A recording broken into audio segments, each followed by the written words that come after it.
Play my darn theme music.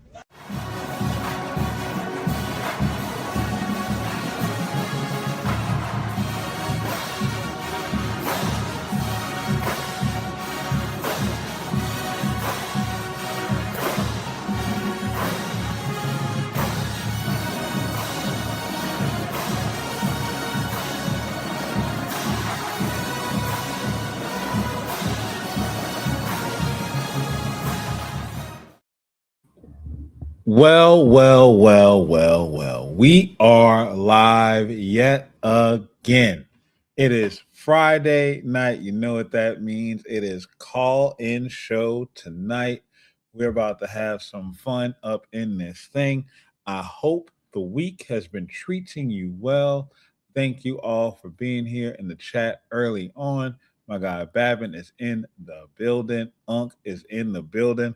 We are talking about right now how Justin Babin Jr. was definitely on one earlier. My guy Courtney in the building. What's going on, Big Coat? Thank you for being here, baby. And also my guy David Billiard Jr. is in the building. I'm about to drop the link in the chat. If y'all want to hit the link, you can. Remember, this is our call-in show tonight, so you guys are absolutely more than welcome to share your thoughts, views, and opinions for everything going on. Everything going on around college football, because there's a lot. There's a lot to talk about. There's a lot for us to discuss. Every time you think things are quiet, it's not. Oh, Peely is in the chat. Peely's in the chat. Watch out now. Peely is in the chat for live from the movie theater. Got to watch out for the spoilers. Watch out for the spoilers. I see Stephen Young. What's going on, Antonio? The Big Ten did what? They voted for it? What did the Big Ten vote for now? I'm not listening to the audio. My dog. All right, I got you. I appreciate you even for showing up. I see you, dog. My dog can't listen to the audio, but he's still letting his presence be known. Hit me up later. Let me know what you think, bro. I'll be in the movie theater in the later on. They really voted for the Protect College Sports Act. What is the Big Ten doing, man? What is the Big Ten doing?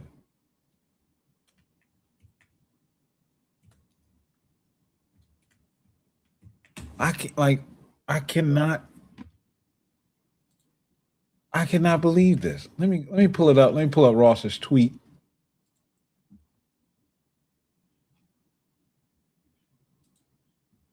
Let's see. Sorry, I know this is bad. So Ross tweets out, he says, it's official.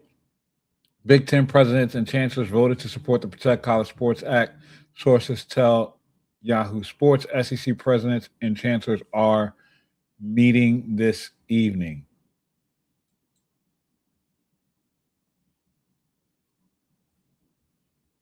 What? The Big Ten and SEC may be on.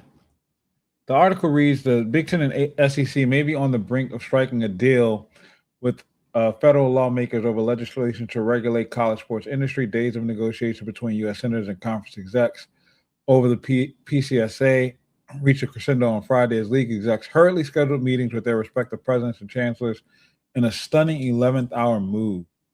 The scramble comes a day after the conference has missed for a second time in as many days a deadline set by lawmakers to determine their position.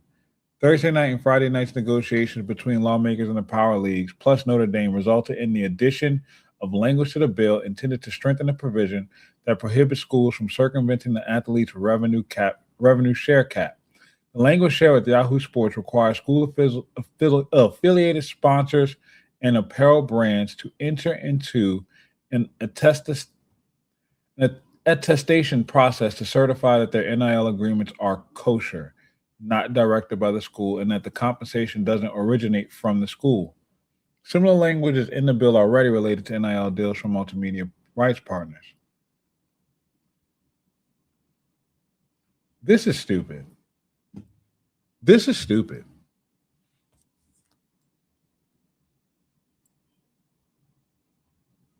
This is absolutely stupid. The key components of the bill will grant the NCAA and conferences a limited antitrust exception to re-implement the one-time transfer exception, standardize 5-year eligibility policies, ban professional athletes from returning to college, of course, establish an agent registry and minimum fee 5%, and as noted above, create a more strict athlete revenue share cap. The rev share cap for weeks now has been at the center of the negotiations between conference officials and co-authors of the bill itself. Opposed to the collective bargaining agreement and employment, college sports leaders are working to establish a harder cap like the NFL, as opposed to the current state of affairs, where schools are exceeding the $21.3 million cap, in some cases by triple that figure, by redirecting sponsorship and apparel cash from the athletic department to their roster. According to the bill, all athletes' deals with university contracted businesses, such as multimedia right partners, corporate sponsors, and apparel brands, will be included in the school's revenue share payments and count against the cap. However, legislation keeps open a lane for authentic deals by creating the attestation process. The cap itself is on the move. In revisions obtained by Yahoo Sports on Thursday, the legislation now creates a $22.5 million retention pool for schools to use on retaining athletes in addition to the 21.3 million original cap plus 5 million to be spent only on women and non-revenue generating sports. That's 48.8 million. So basically that's saying 5 million goes to women's sports, track, swimming, baseball, non-revenue generating sports. We're talking about football and basketball get a $43.8 million cap. 22 for retention, meaning that players that are on your team, not incoming true freshmen, can have that to be negotiated with. At this point, why not just create a collective bargaining agreement?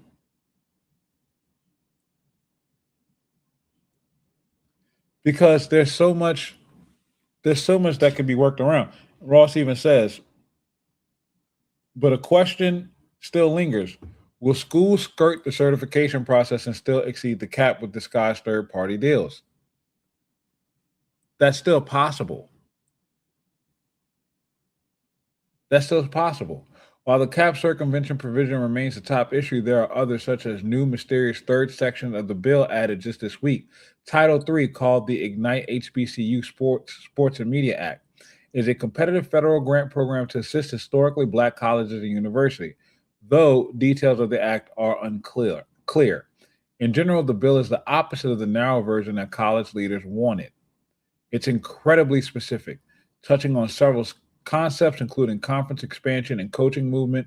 The legislation caps power conference memberships at 19 schools and requires those programs moving from one power league to another to operate as an independent for 5 years.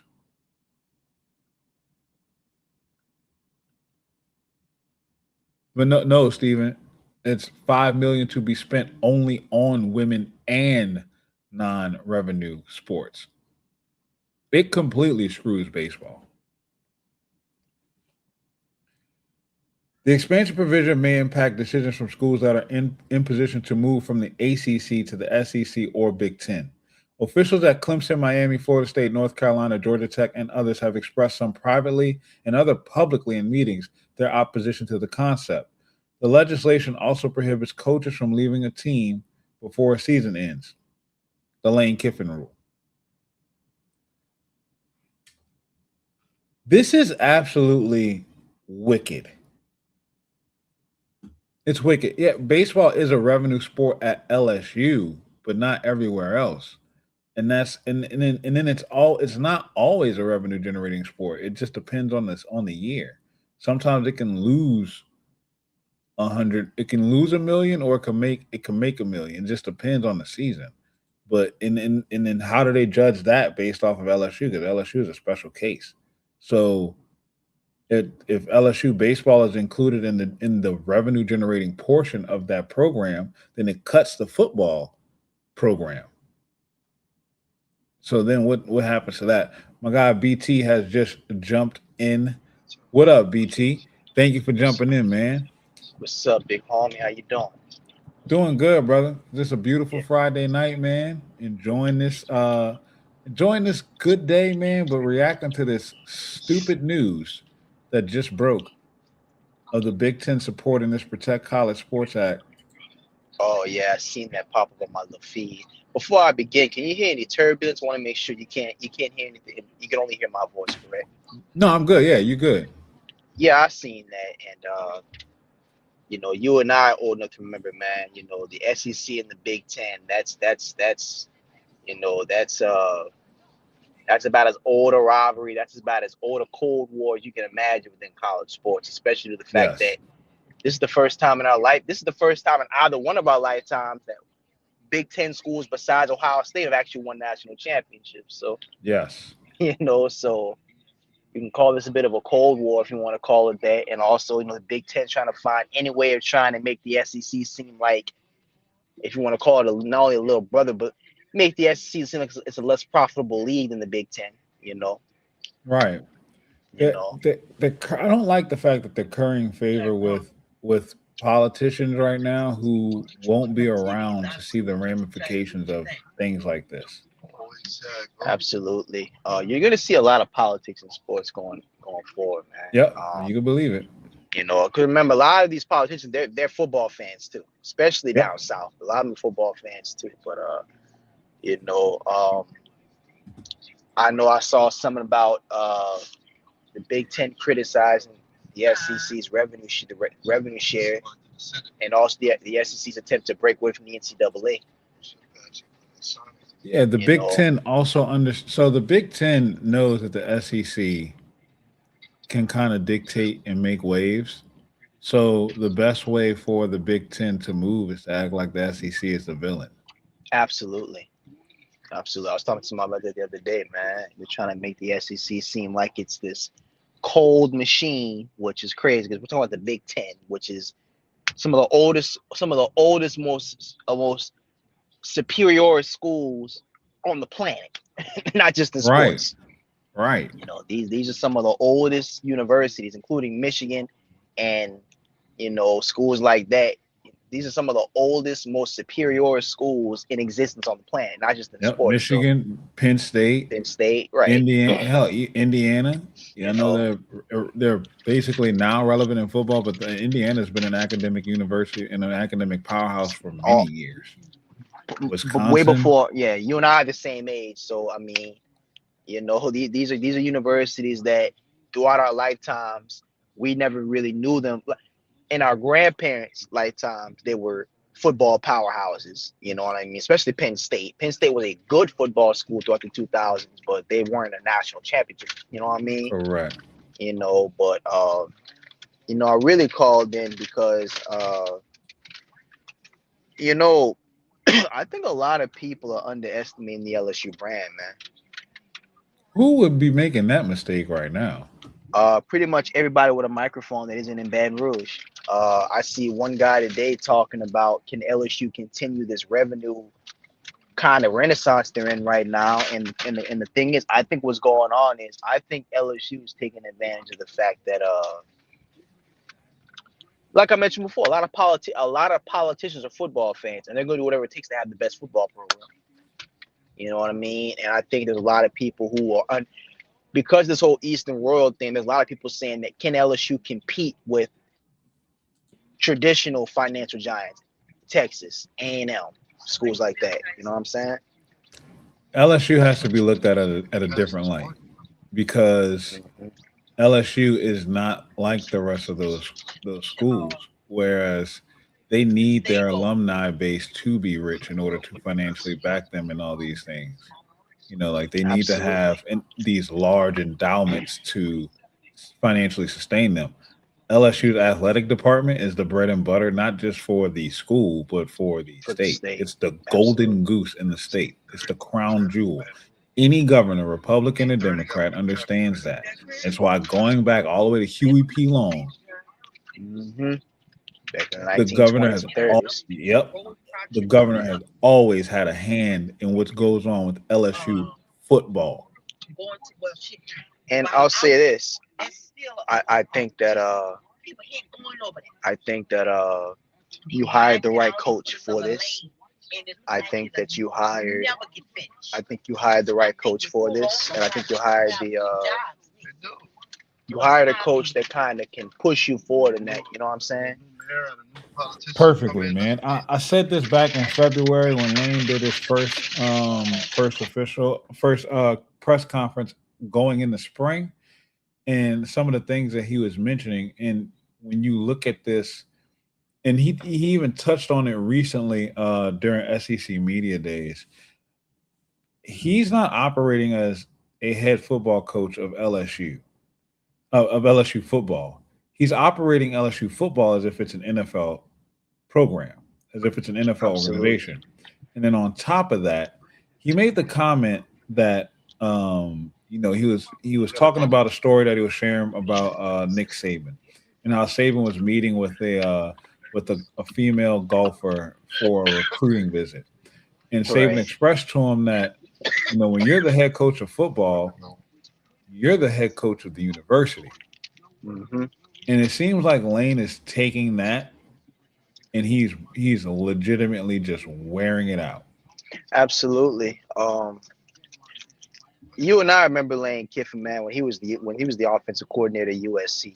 And you and I remember Lane Kiffin when he was at Oakland, now Las Vegas. Remember him Yep.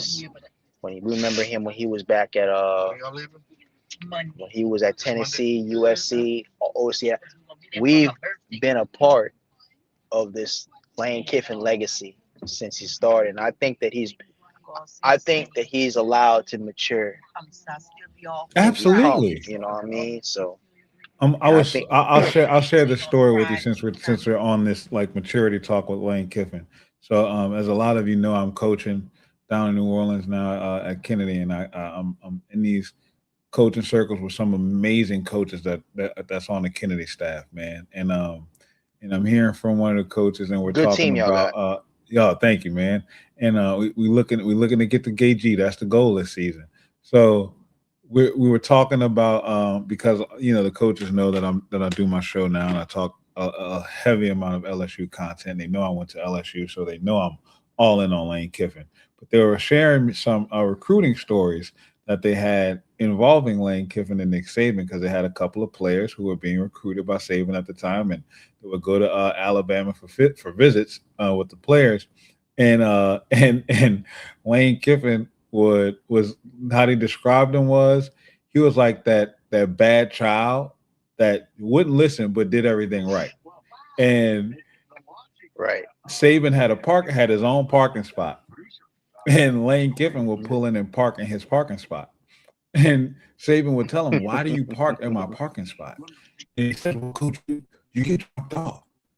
And he's like, "Yeah, but I get dropped off because when I get dropped off, I want to be able to park in my parking spot to walk from the car that's dropping me off. And then when I leave, I want that car to pull up in my spot so I can walk to that spot. So I'm not blocking up the driveway lane." Oh, all right, coach, you got it, coach. So what Saban would do is he'd make sure to arrive after Nick has gotten dropped off. So he'd park in that spot and he'd make sure to leave before Nick would leave so he can move his That's funny. car. So, and another thing that they would tell me is that Lane would Lane would Saban would ask Kiffin to stay around and like for 30 minutes or so to like meet players or whatever. And he'd say, "Yeah, coach, sure. 5 minutes in, he's out of there. He's gone. ADHD kicked into overdrive." Saban goes to look for Lane to introduce him to the introduce players to the offensive coordinator. Can't find him. But so he call him. I'm like, "Yeah, coach, something came up. I had to get over to the facility for something. I had to go over here to do something." But he always had a good excuse. And it's like, what are you going to tell this wonder kid of an offensive coordinator, this brilliant mind, but if you see where he is now, and then you look back at where he was, you see the genius was there. It just had to be nurtured. And I think his time under Saban showed him what the path to success truly looked like. And that's why we saw over time at Ole Miss, each season, he would rise and have his failures throughout the season. But even throughout that success that he had, none of the failures were ever repeated. It was always a new obstacle that he was faced with that he either overcame or he learned from, and then he didn't make that same mistake again going into the next season. And that is true growth and maturity. And I think that's the Lane Kiffin that we're about to get at LSU. Right, because I remember Brian Kelly first game against Lane Kiffin, man. I mean, if you remember, LSU goes down 17-3, and then they come back and they blow Ole Miss out. And remember the narrative of that game? Lane's pouting, Lane's, he's having a bit of a tantrum on the sideline. I remember what's his name, number 10, the wide receiver for LSU. Remember him? What year are we talking about? Brian Kelly's first year. What was that gentleman's name? 22?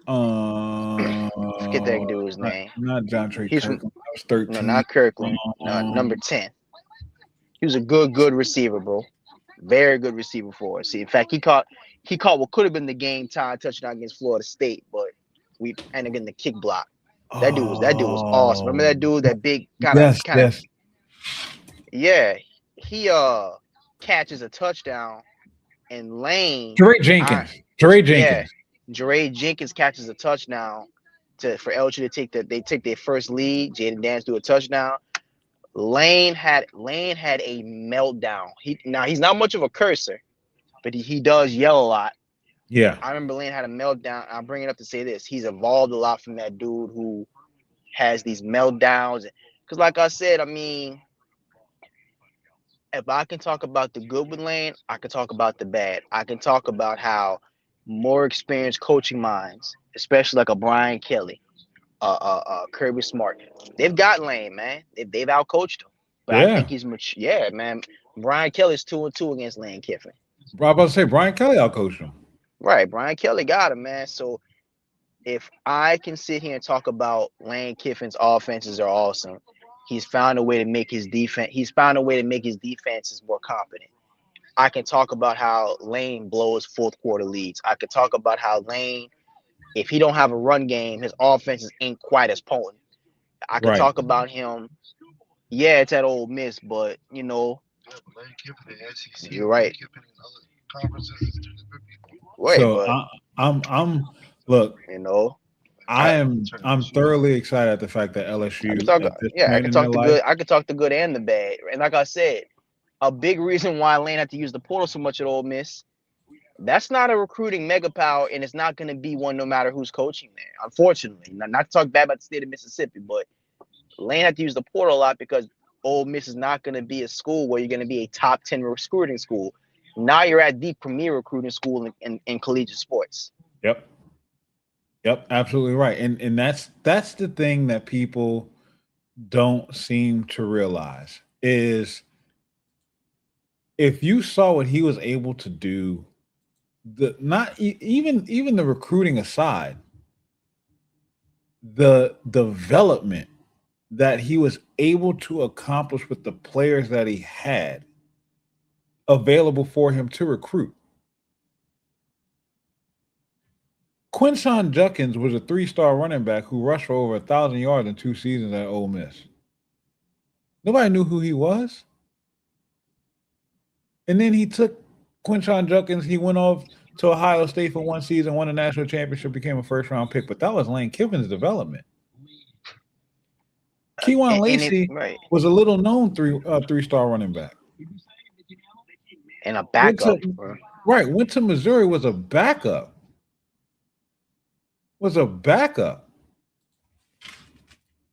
And broke out with 300 carries, 1,500 yards, and 16 touchdowns? Like, you talking about Kewan Lacey had 26, man. 26. He had 26, big brother. Yeah. He had one of the greatest seasons in FBS history last year. Right, and still was behind Ahmad from Missouri, who was just ridiculous. Right. That dude's special. But still, like Lane Kiffin hadn't had that type of running back since Derrick Henry. Derrick Henry was the last running back that he gave the ball to 300 times. Right. And then when you look at how he uses his players, Lane Kiffin does not just key in on just one guy. The best guys get the ball all the time. He had a season in 2014 with Alabama that he fed the ball to Amari Cooper for 124 receptions. Amari had 1,700 yards and over 12 or 16 touchdowns too. But in that same season, TJ Yeldon and Derrick Henry both ran the ball for over 150 yards and both had over 900 yards rushing and combined for 22 rushing touchdowns. And guess who was the quarterback? Blake Sims. Yeah, I'm about to say Coker. Yeah, that was the next season. Yeah, Blake. Yeah, Sims. Coker was next, and all Coker did was just turn around and give the ball off to Derrick Henry for 300 carries. So when he has the opportunity to recruit elite players, that's Lane Kiffin recruited Reggie Bush and Lindell White. That alone, he recruited Reggie Bush, Lindell White, Brian Cushing, Dwayne Jarrett. We don't even need to talk about Lane Kiffin that recruited, And Ole Miss fans will tell you, Lane can't recruit. No, Ole Miss cannot recruit. Ole Miss can't attract recruits. There's a difference. LSU recruits itself. Pop Houston was coming to LSU. Harlem Berry was coming to LSU. Lamar Brown was coming to LSU. Richard Anderson was coming to LSU. Will Campbell was coming to LSU. Regardless. Those players were coming regardless of who the head coach was. And Lane, now that you put a Lane Kiffin on top of that, I'm telling you, 2027 will probably end up being his worst recruiting class. 7 months in, they're already top 10 in the nation.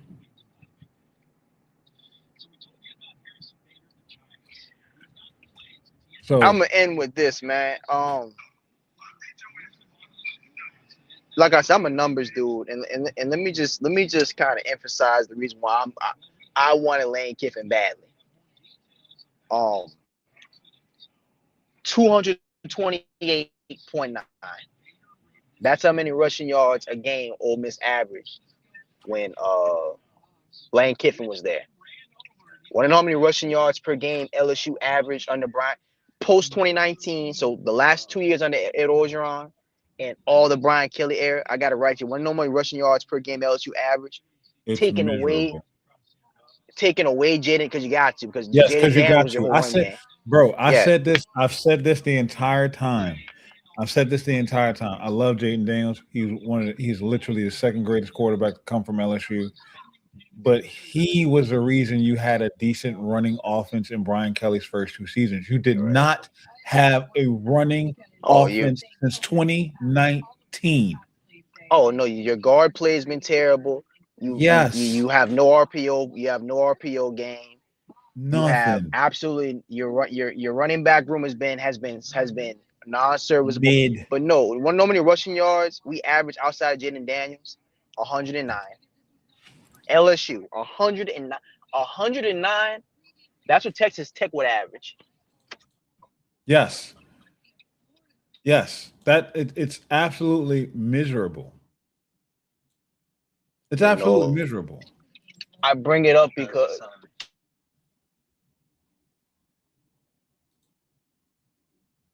BTU? I bring it up because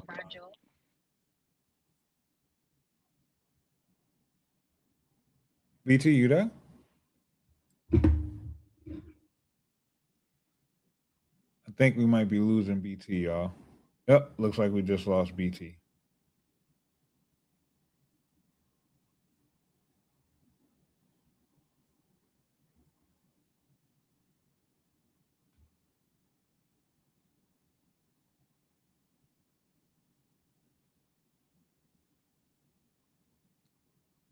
My guy Fonz is trying to get in, but Fonz, you got to connect your stuff so we can add you in, my guy.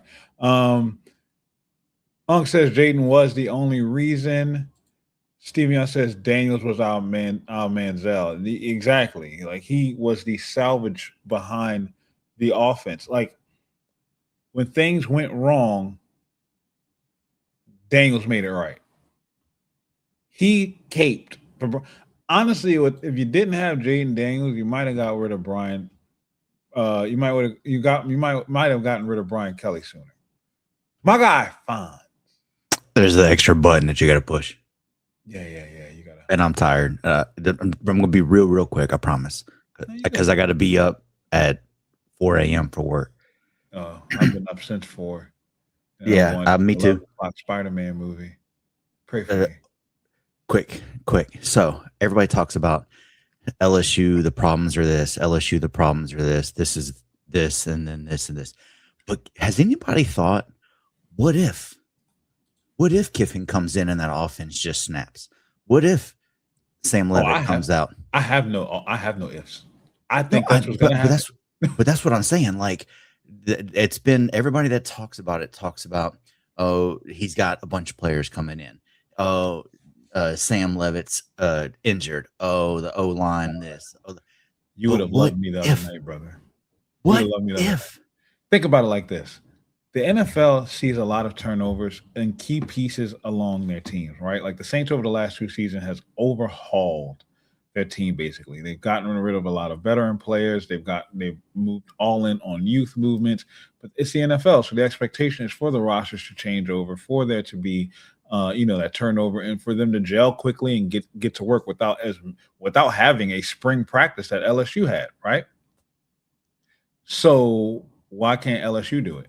You have a former NFL head coach. But not only that, what has been his trademark calling card for years now? He's the portal king. So all of a sudden he gets to school where he can just go 5-star, 5-star, 5-star. Oh, I can't do this anymore. Oh, you know what? I can't get him to play. Having too many elite athletes at one time is the problem. Yeah, I got too many mouths to feed. I got too many good football players to play now. Like that's the issue. Bruh. Like, okay. So that's the break. I never understood this. I never understood this. Like, they say you gotta drink water, right? Well, Lane was sipping from the pool, literally just taking a cup and just sipping. Well, now his cup overfloweth. Like his cup overfloweth. He doesn't even have to dip his cup anymore. He's just holding the cup, and it's like, you know what? I'm gonna drink when I want because I'm gonna have more drink here. 6 years. He was at Ole Miss. 6 years. And I'm not the smartest person, but let's see, count how many 5 stars did he have? 1. He was at LSU for 1 day, and who was waiting in his office? 2 of them. 2 of them. Doubled them up in a night. 2 of them. Wait. Honestly, he didn't even have to wait. He didn't even have to wait for 2 to be in the office. He had one flipped the night he got off the plane. Yeah, he was sitting they were sitting at the office waiting for him. Corey Barber flipped before Lane even got off the plane. Yeah. 5-star wide receiver. Then he met with 2 more. So he had 3 before he could even take his jacket off and put it on the back of his chair. Well, he a millionaire, so he got a coat hanger on the back of his door. Yeah, that's what rich people do. I ain't rich yet. I drink mine on the back. I mean, I'm so rich. I got the closet opened up behind me. That's what I'm saying. I got a hanger on the back of my chair. Like made from a jacket. Real quick, I'm gonna grab something. My sister gave it to me. This came back from Louisiana. Hang on 1 second. Bet. What up, Coach Trey? Thank you for being in here, man. Courtney was in here earlier, man. You better hit that link, dog, and hop in here. Hope y'all have fun if y'all went to Jockeys. What's going on, Jay Addison? Turning water into natties. I love it. Drink up. I love that. It isn't fire. That is. And painted. Oh, that's so dope. I'm looking at Tittle, Faneca. Fournette, Mawai, Dwayne Bowe, Laurent Landry, Joe Adai, Odell, Josh Reed. That's fire. Oh, And dude, he had 2 flag games. Bro, where did they who did that work? no idea. No idea. My nephew used to work for the baseball team and the grounds crew. Somebody in the And chat just somehow- said, "Sell me that picture." Somebody in the chat just said, "Sell me that picture." I'm good. I'm good. Look, I've only Jay got a- Addison just said, "Good Lord, that's nice." Yeah. Hey, fellas, y'all got to get in line. What we got to do to get that hanging up But- over here, fam? Yeah. But then that was my quick question as I was heading to bed. It's just No, man, Fonz, I want to get your thoughts on this real quick. Let's turn it away from LSU. Hamp, I touched on it earlier, but I'm about to ask Fonz about it. The NCAA hasn't passed it yet, but the Big Ten just agreed to the Protect College Sports Act. How do you feel about that? So I'll try to be as Non-political. It's non-political. I don't like anything being brought to people that can't manage life. Exactly. But not only that, but like the easiest way I can say it is I don't trust them to make a decision, because what happens is hey, look, this is what you want, but let's just take these things and slide it in and under here. Exactly. And nobody knows underhanded what's deals, and nobody knows what's really in it. And another thing I don't like about it either is they sign these things into law, and then at some point they're no longer the ones writing the law, and then it's just left there hanging. The ramifications, the fallout from it are there. It's just going to be a mess, and it's like everything else in life. Like we know it's messed up, but like let the conferences figure out a way to fix it, because y'all coming in are only going to make it worse. Again, I'm gonna try to do this as non-political as possible. You can't control your money. How are you going to try to control what colleges do with their money? Exactly. Thank you. Cleanest way to say it. Yeah, That's the cleanest way to say it. And that's as non-red, blue, RD, whatever the hell you want to be it. I don't care. It's up to you. But I'm not about to sit up here and get deep into the politics myself. This is not a political show. There's a bunch of content creators. There's a bunch of places that you can turn to for that. I'm here to talk about football. And what I don't want is for football and sports in general. Don't want politics in sports. Don't want it. Needs to stay out. Sports is sports. Right. Its own little thing. It's our drunk mess. Yeah, exactly. Yes, it's a toxic relationship, but we love our toxic relationship. Let us have our toxic relationship and leave us alone. Ain't nobody call you. Oh yeah, you heard the noise. You might have heard the arguing, but ain't nobody get hurt. Yeah. Nobody put hands on each other. We just got loud. It's because we love each other, and we just don't know how to express that love. That's all. It's just you had disagreements all the time. All right, we gonna learn about it. Another thing is I just got to read more of what the wordage is. Brother, it's a hot mess. It's a hot mess. I was trying to read it while because it broke kind of while I was going live. So to start the show, I kind of opened up the show going over the Ross Dellinger article, and it's a hot mess. There's a $48.5 million cap. $5 million for each school.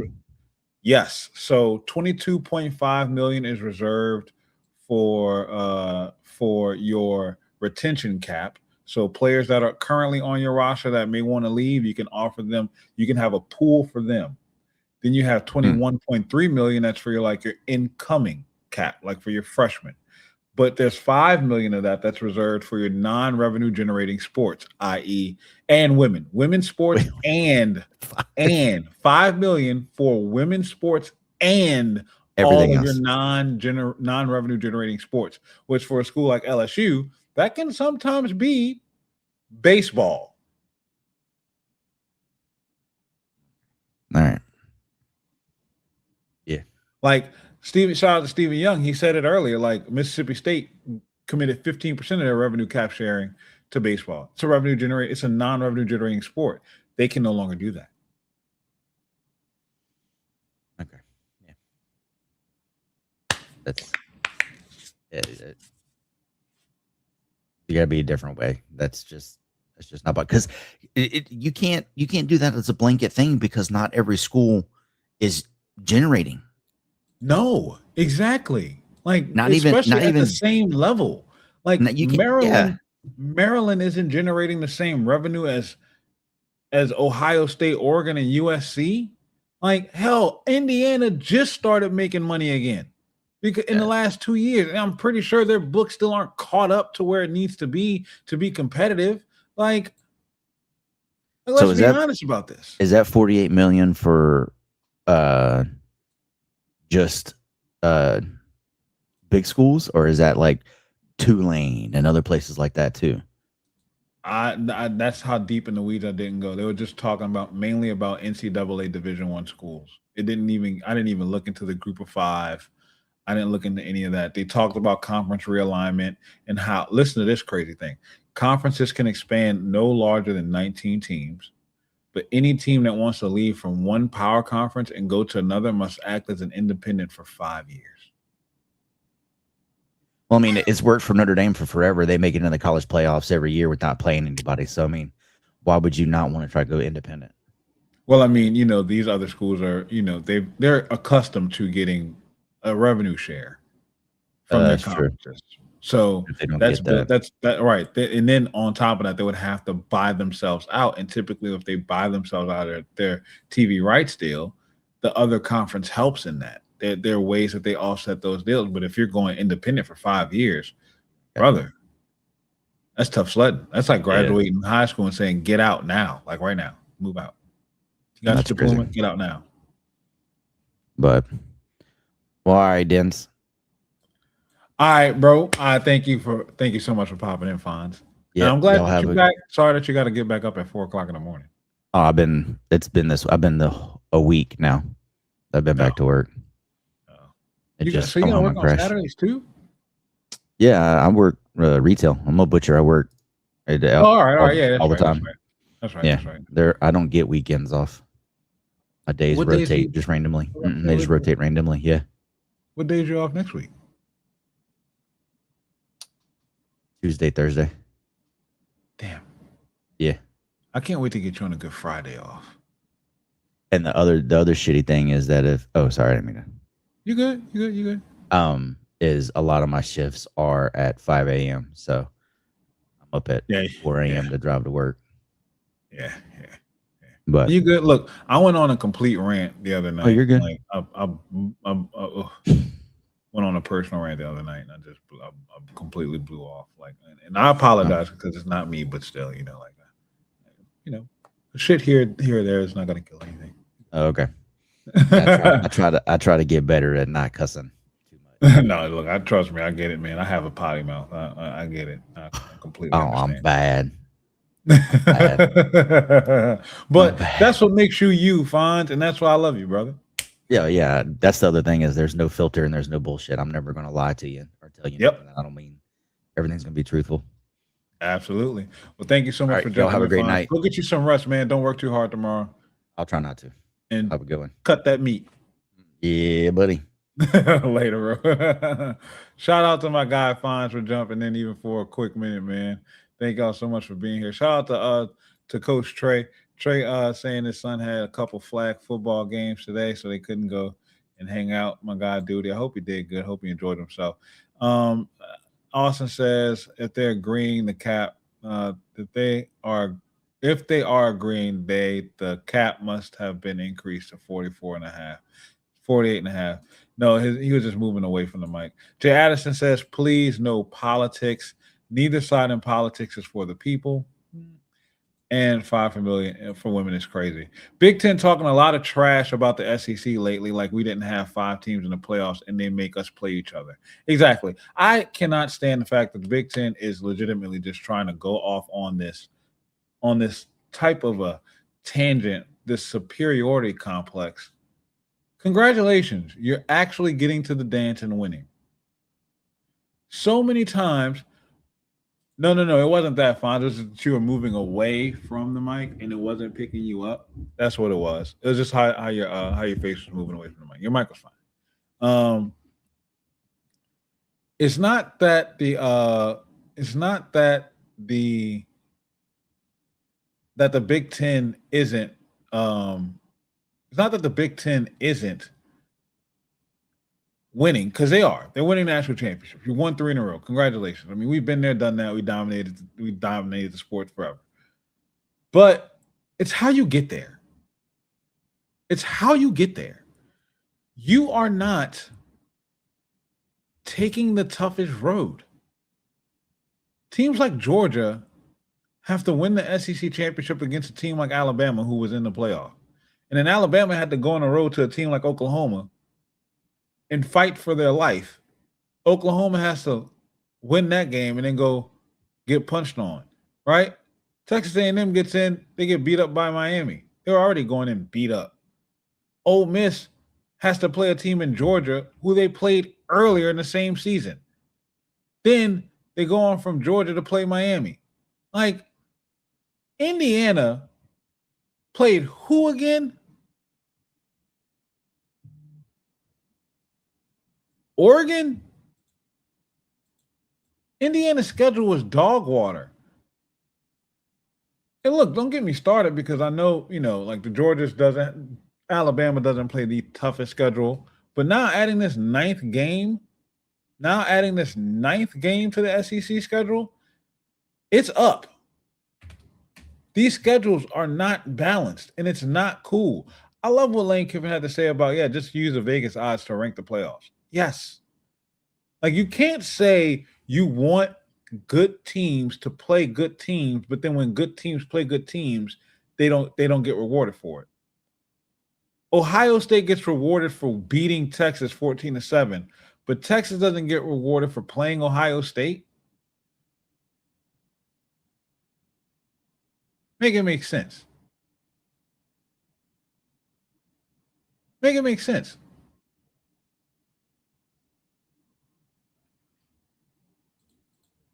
Yeah, Jay, that's that Fonzarelli. That's that Fonz. Yeah, he famous. That's that Fonz. That's the famous Fonz. The famous Fonzarelli. Yes. Yes, that is. Yes, that is. My guy Fonz comes hang out with us as often as he can, man. Fonz pops up everywhere. Fonz is goated. Love my guy Fonz.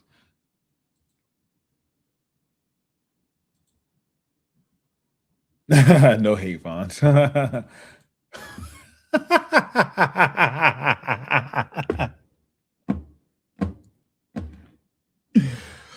The struggle is real, bro. It's a hard fight, Dave. It's a hard fight. I get it. The struggle is real. The struggle is real. My guy Tiger Mark just jumped in. Steven, I know you're trying to jump in. As soon as you get your devices connected, I can add you on. What up, Tiger Mark? How we doing in here tonight, man? Tiger Mark, you there? Yeah, you're still muted. Mello with a $5 super chat says, is the SEC conference tougher than the college playoff? Yes. Yes. Because of how deep it is. The Big Ten, the top teams in the Big Ten is top heavy. It's top heavy. It's USC, it's Oregon, Indiana, Ohio State, Penn State when they got their act together. And you got 5 or 6, but that's it. In the SEC, you have 16 teams, and anybody can get popped on any Saturday. Anybody. Like, seriously. Anybody can get popped on any given Saturday. Shout out to my guy, Jay Addison, newest member to the family. Thank you so much for joining in, my guy. I got some fire members-only content that's going to be uploaded tomorrow morning. Thank you, my guy, for being in here and being a part of the family. Thank you so much. We got a new member of the family, y'all. Shout out to you, Jay Addison. Thank you so much, my man. Tiger Mark, you got your sound working? Man, I'm trying. Can you hear me? Yeah, we good now, brother. I can hear you loud and Oh, clear. oh my man. So that mean Tiger Mark is in his house, huh, baby. Yeah, you in the house, baby. You in the house, baby. Man, look, bro. I just want to first off let y'all know, man. I enjoy everything that y'all doing over there, man. You know, so I try to support everybody out there that support our Tigers. I try to get them support, man. That's what it's all about. Showing a little love, you know. So Absolutely, bro. Absolutely, man. Absolutely. I definitely appreciate you. Hold on real quick. Let me address something. My guy, David says, look at your white girl coffee. That was not me. It's my son. All right. I just ordered a cold brew with sweet cream. That's it. My son is the one that's ordering like a bad white girl. Like that's him. All right. Like that. I ain't got nothing to do with that. It's yes. Yes, my bad. I had to deal with that real quick because David was on the phone with me when I went to Starbucks look, early. hey, it's all good, man. But first thing I want to talk to you about though is it's unreal.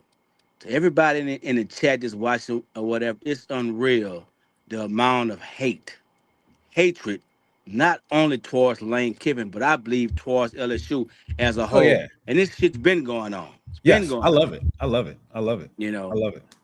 But just think about what's going to happen if we go about our business. Silence the critics, come out of fall camp injury free. The ceiling is so high for this year, man. How you feel about that? I mean, the ceiling is high. I love it You love it? because it's what we deserve. Right, We right, finally. I want to be the villain.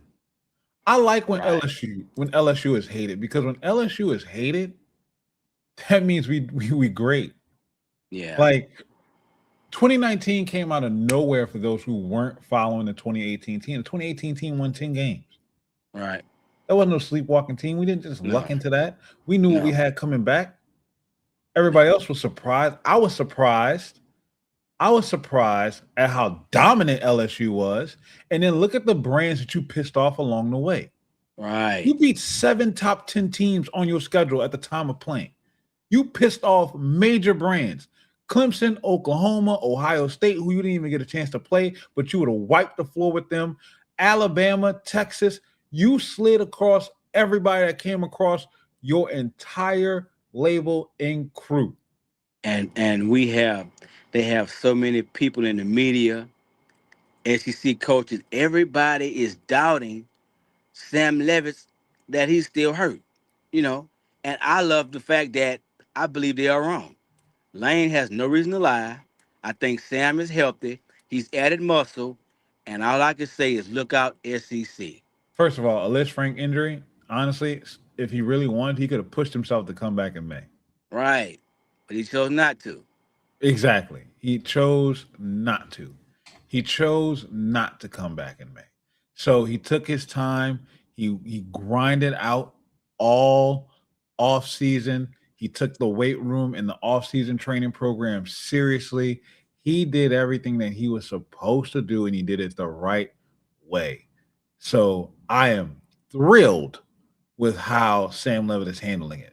Another thing that I love that Lane Kiffin did is he hasn't allowed Sam to be out in the press. There you go. There you go. I think it's smart. I think it's he smart. spoke for the first time yesterday. I think right. He spoke to the media yesterday. Yep, for the first time. Yes. Right. Yes. Yes. Right. Yes. And listen, Deuce Gerald, Richard Anderson, Lamar Brown. Yep. Those are incoming freshmen. I think I saw something where I think is it Brown or somebody going to use on the edge. I think as the edge rusher.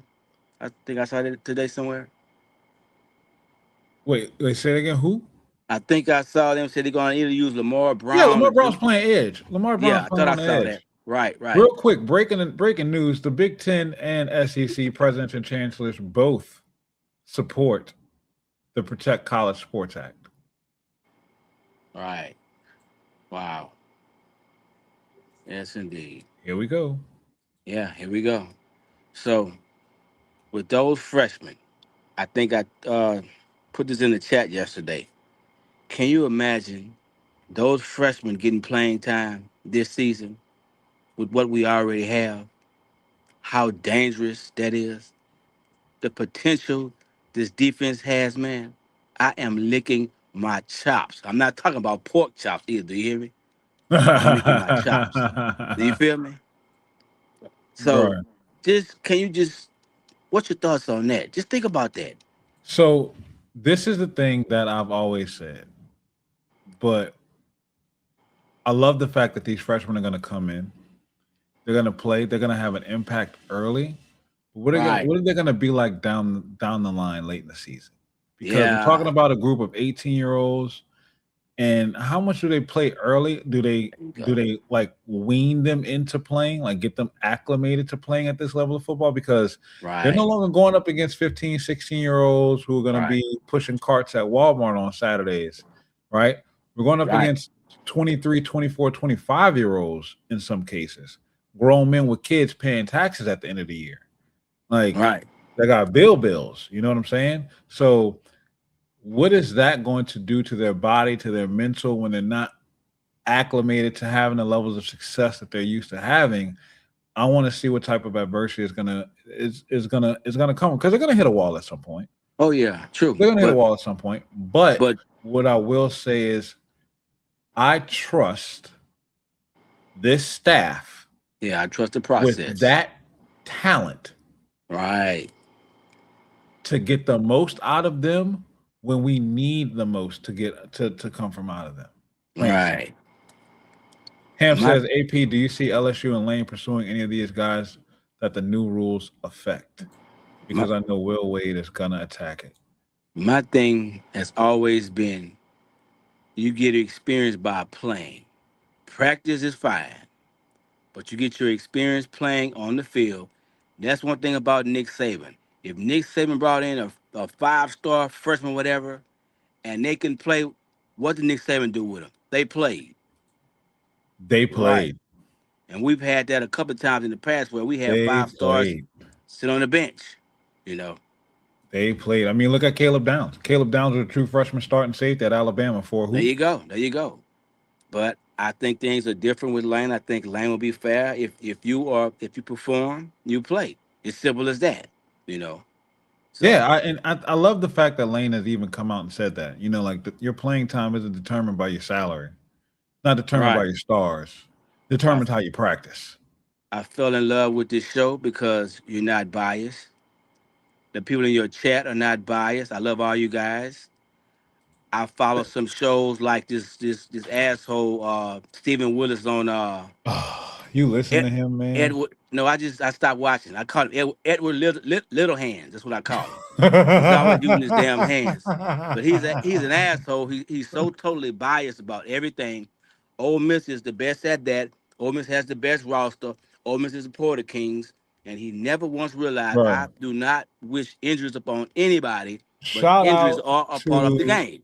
shout out to my guys Stephen Young and Justin Babin Jr., who Let's pointed out to me that Stephen Willis has the audacity to talk about how Pete Golding is comparable to Kirby Smart. yeah, yeah, yeah. I stopped watching the man. Like I said, he's just totally biased. They have some guys on there. They LSU. This, I mean, his whole show is based. It's not a show he does that does not speak on LSU. This is daily. If you go Bruh, back and watch some of his past podcasts, they love Lane Kiffin. You know, bruh, it has to be about LSU. yes, It has and to be. they butthurt. Yeah. And They you are know butthurt. why? You know why? Because it drives attention. And he's Right, feeding the fan base. It's feeding his pockets. If he stops talking about Lane Kiffin and LSU for a single minute, they have nothing of content, right, nothing to really satisfy the palate of that fan base. You know what I'm saying? right. There's no weight to really draw in that fan base and keep them around, because what is Ole Miss without Lane Kiffin? And that's true because I think last year him and Matt Moscona got together and did a little podcast, but Matt has absolutely nothing to do with him anymore.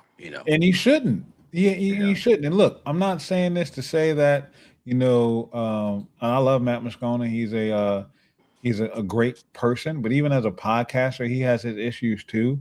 He has Yeah. his opportunities where he can't, like really be honest. He plays a character from time to time. It feels like it doesn't feel too genuine sometimes, but Right.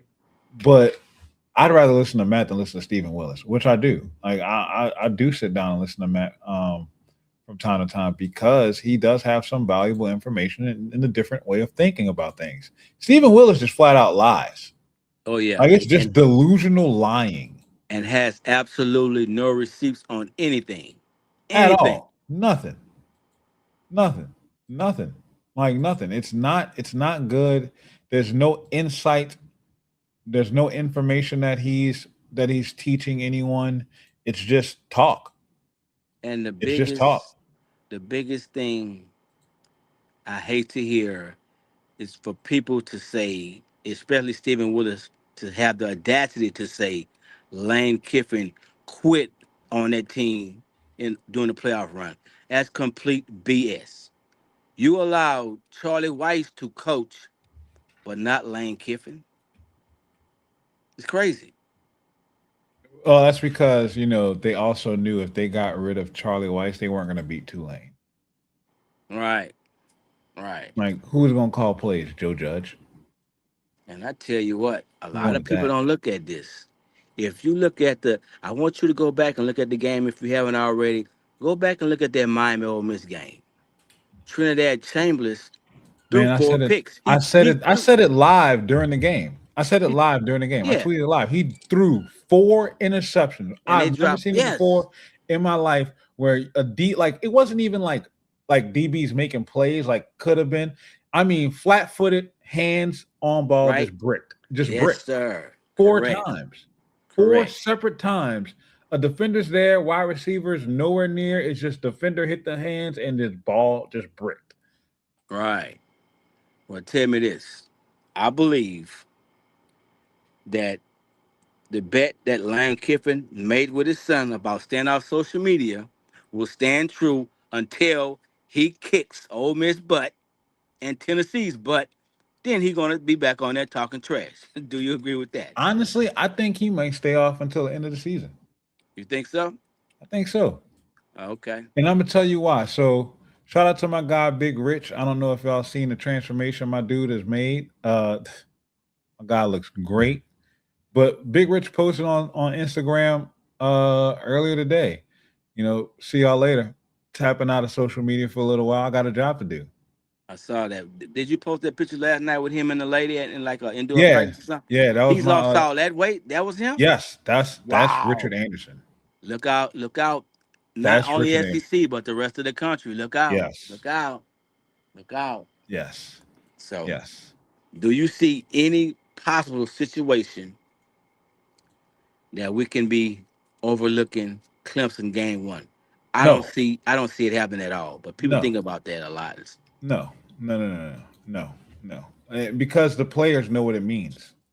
It's there. It's like I said this last night on the show. It's there first. It's not Right. just. This isn't just about Ole Miss. Like Sam Levitt has no tie to Ole Miss. He came from Arizona State. Arizona State's on their schedule. This is an opportunity for Sam Levitt to come out and prove something wrong. Jordan Seaton doesn't have anything to do with Ole Miss. He came from Colorado. This is an Right. opportunity for him to cement himself as the number 1 offensive tackle in the draft. Right. Jordan Ross came from Tennessee. He has nothing to do with Ole Miss. He has an opportunity to prove why he was rated as a 5-star when he didn't get the opportunity to do so at Tennessee. Right. Ty Benefield doesn't have anything to do with Ole Miss. He came from Boise State. He came to prove why Boise State was wrong about him needing to stay there and why coming to LSU was the right fit for him. Right. Like Dylan Jones came from Wisconsin Wisconsin. Yeah. to play in the Lane Kiffin and Charlie Weiss offense to prove that not only was he that dude, but that he could be that dude against that competition. Right. Like Dude. this is a lot of firsts for a lot of people, and most importantly, it's Lane Kiffin's first opportunity to prove why playing at LSU instead of against LSU in Death Valley is the reason he left Ole Miss. Remember, Lane Kiffin was crying about the fans showing up at games in the vault with 60,000 fans. He don't have to do that for week 1 against Clemson. It's going to be packed with 102,000 brimming with 10,000 more plus outside the stadium dying to get inside. Right. And that is going to be a major first for him. So he is not looking over that at all. He's getting everything he wanted, everything he wished for, everything he could have asked and hoped for. And now it is time for him to put up and show the world exactly why LSU is just different, as he's been claiming. I don't think people realize what Keith Carter, Ole Miss AD, has done. I think he's added fuel to the fire with Harper, with Princewell, with TJ. Those guys will be fired up for that Ole Miss game. I don't even think they needed any more fuel to the fire because when you look at it, Princewell Umanmielen was denied his opportunity to go into the portal by Ole Miss. They were holding him back. Selfish. He couldn't enter the portal until after the portal closed, and legally, because of the fact that he submitted his name before and the school was preventing his name from being entered, was why he was able to go in. Devin Harper always wanted to be at LSU. The staff just wasn't recruiting him. Brian Kelly. Oh, yeah. So those guys don't need more fuel to the fire. And then it's the third week of the game, the third week of the season. It's going to be their first SEC matchup. It's going to be on the road. It's going to be against another top 10 ranked opponent with playoff implications, SEC championship implications, national title implications, all on the line. They didn't need more fuel to the fire, but thank you for doing it anyway. Yeah. And I love the fact that they have us as underdogs. Keep it where it is. Please. I also love the fact, and I hope Lane stays silent. I hope not only does he hold true to his promise about staying off social media, I hope all the guys do so too, because these are two games that I definitely know LSU will not lose. LSU will not lose to Ole Miss this season, and they will not lose to Tennessee. You can write it down, take a picture, whatever the hell you want to do with it. Put it in a book, put it on the wall, put it on a poster. It don't matter. Frame it. Look at it later, but make sure. Because Ole Miss fans will be screaming like Florida Evans off Good Times. Damn, damn, damn. You hear me? So, but look, my man, it's been fun. Tiger Mark, thank you so much for jumping in the chat, man. You make sure you do this every time we have this call-in show live, brother. Every Friday night, and you know, pros. Once we get into the season, we're not gonna have a show on Fridays because we got high school games on Fridays. But Saturday night, that's our post-game show.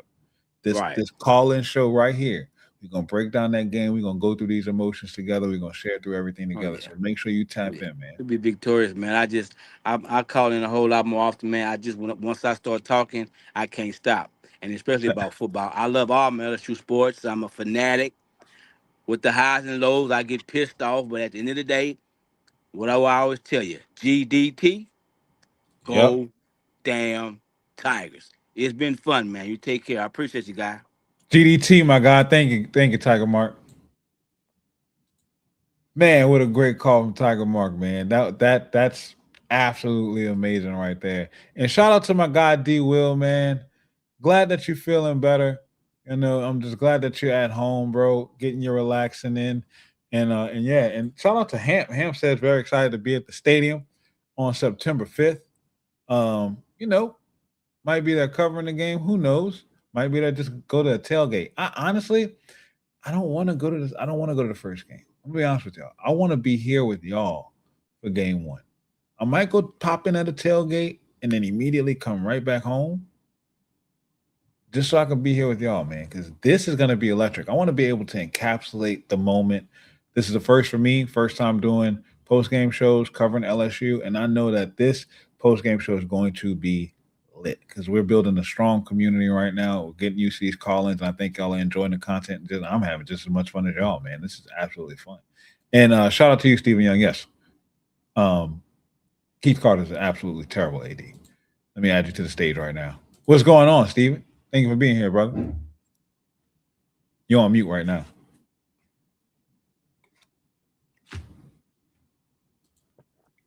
Steven Young.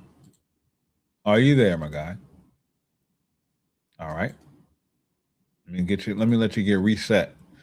While Steven Young is getting set back up, y'all do me a favor while you're in the YouTube chat. Please hit the like button. Please hit the like button. Let's get the likes up. Make sure we keep the subscribers rolling. Want to keep the channel growing and do all those good things. Steven, we good?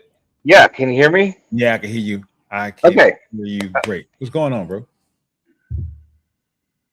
Fuck Pete Golding.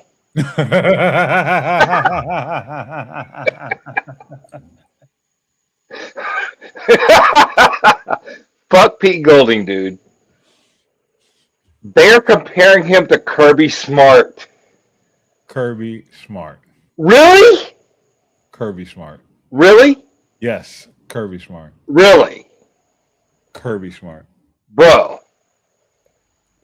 Kirby Smart. I mean, Kirby's a legend. Kirby Pete Smart. Golding has not done shit. Kirby Dude, Smart. I have been trolling these Ole Miss people on Twitter all day. All day. Right. They think that Pete Golding is Kirby Smart. Kirby Smart. not Kirby the character. No, Kirby Smart, the Georgia coach. Are you kidding? More like Kirby Slow. No, I mean, like, you want to compare, like, that's the comparison, like, Levy to Saban. Yes. Yes. Yes. Yes. Yes. That's what they're doing. Yes. Yes. Yes. Yes. This is retarded, dude. And I'm not going to derail this conversation with my family history with Governor Long, but I'll tell you later. I'll tell you later. Yeah. Tell me later. I definitely want to hear that story, though. Yeah, you'll love that, but I don't want to do it here. But they're saying Pete Golding is Kirby Smart, bro. Kirby Smart, man. Kirby Smart. Like that's the best that they could do. Kirby Smart. Bro, their downfall is going to be so Kirby historic. Smart, It's going to be so historic. They're going to fall so bad. I want to read it. I want to read it. Yeah. I want to read it. I want to read the description. My biggest takeaway from Tampa, says Stephen Willis. There's a real chance Stephen Willis, whatever. There's a real chance Ole Miss has a Kirby Smart level head coach. Took over in a storm in December. When did Kirby Smart have to take over in a storm? Has exceeded on everything asked of him. What was asked of him? Spoke to press once a year under Saban. That's impressive. Like, that's something to highlight. And then walked off that podium to a standing ovation. First of all, it was like 6 people that clapped. I don't care who clapped. And it was 6 people from Mississippi. I don't care who clapped. I don't. Doesn't matter. Has he played a fucking game? No. Not one with his program. And has he not given up 38 points to Georgia? Yes. Multiple times. Multiple times. I mean, and he doesn't have an offense. No. They got Jake Peets. Oh shit. They got Jake Peets calling plays. Yes. I mean, no, seriously.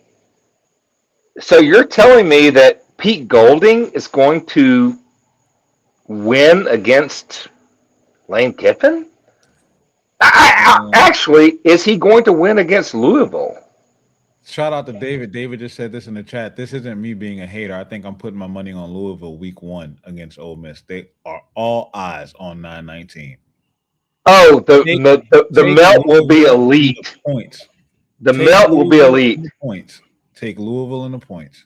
I'm telling you, the melt will be elite if they These lose. Are If they lose to Louisville, Brom. bro, They are overlooking Jeff Brom. they are, and he's a good coach, And a he's great a coach. damn good coach. A damn good coach. A damn good coach. And I'm not going to even sit up here in front. Like, I would not be mad. I think Pete Golding has a decent opportunity to be a decent coach. But to have these expectations of him having 60 wins in 6 seasons ain't happening, Catnin. Nope. That ain't it. No. It's going to be a lot of 37 to 27 type games that they're going to be fighting for. They're going to look, you know what they're going to look like? This just struck me. They're going to look like Kentucky with Mark Stoops. They're going like 8-4. That's what I said. I can see 7-5 or 8-4. I can see him with 4 losses. I can see him with 4 losses. I can see Oh, him with yeah. 4 losses. And then this will be Pete Golding's best team. Yes. Like, think about that. This will be his best team. And let's talk about this, right? He can't recruit Jalen Brewster. He can't recruit Easton Royal. He can't recruit Lamar Brown. He can't recruit Richard Anderson. They are fucked. Bro, He can't recruit those guys. I'm going to ask you this right now. Who's Deuce Knight going to hand the ball off to next year? Somebody that Frank Wilson will hand the ball off to and then release him. Like he won't see him again. You're going to have to go looking for him in the daylight with a flashlight to find out where he is. Exactly. Like, Kirby Smart, bro. Kirby Smart's really good. Kirby Smart is the standard for coaching in college football at this moment. Yes. Like, to hell with what Kurt Signetti did. Congratulations. You still got to go do what Kirby does. Yep. Because Kirby is a standard bearer. Yep. And he does it in the SEC. And he does it with players that are lower rated. Yes. Gunnar Stockton wouldn't work anywhere else. Exactly. Kirby knows how to do this. Pete Golding is Pete Golding is so basically is fucked. this just clicked to me. He's saying that Pete Golding is better than Kurt Signetti. What? Think about it. And indirectly, he's saying Pete Golding is better or just as good as Kurt Signetti. Who's saying that? Who's saying that? That's what Stephen Willis is saying in that statement. There's a real chance Ole Miss has a Kirby Smart level head coach. If he's a Kirby Smart level head coach, that means he's already jumped over Kurt Signetti. Bro, I tried to make my vacation. I tried to have a vacation with Fonz. It didn't happen. Oh, I'm gonna relate this. I'm gonna make this really relatable, right? So I had to come back because my wife, was in the hospital. You know that. I'm telling you, man. These guys, they don't know what they're talking about. They have no clue. no. They have no clue. No. I mean, they're going to lose. They're going to get beat. In their mind, and I just want to see what their reaction is going to be after their first loss. Okay, so just want to see what their reaction is going to be when they first lose. So I can talk about Texas. I like Texas. I think they're good. I think Texas is good. I think Georgia's good, actually. But I'll be honest, I believe LSU goes 11-1. I think they lose to Texas at home, and they win every other game. That would be phenomenal. Well, that's what I see. I think they lose to Texas at home, and they win the other games. I think the Ole Miss game, by the way, the Ole Miss, September 19th, that's fucking karma. Mm-hmm. Oh, it's karma. Right. Right. No, you're right. You're right. It's karma. You're right. Yeah. Absolutely. Yeah. And to be honest, I don't think Trinidad Chambliss even plays in that game. Now that's a take. You know why? That's a take. Don't You know say why? I know why. I know why. No, he gets injured in the Louisville game. All right. I don't. I'm just saying. I'm just saying. They talk their shit. They talk their shit. They talk their shit. I don't think it's gonna be. I don't think it's gonna be Trinidad. I think it might be Kiwan. I think Kiwan. What? I think Kiwan might be the one that ends up getting hurt. Really? Why? He was banged up at the end of the season last year. He was fighting with a shoulder injury, and he ran the ball for 300 plus carries in the season. Wait, bro. They had an Ole Miss judge in an Ole Miss court signing a freaking autograph for Kiwan. Not for Kiwan. Trinidad was For signing an Trinidad. autograph for the judge. Yeah. Yeah, they did. So think about how much difficult the offense will be for Trinidad to handle without Lacey. Doesn't matter.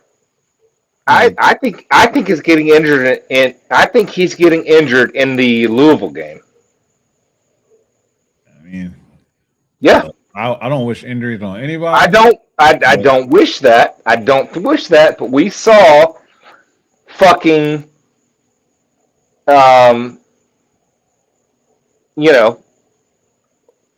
we saw it in, you have to incorporate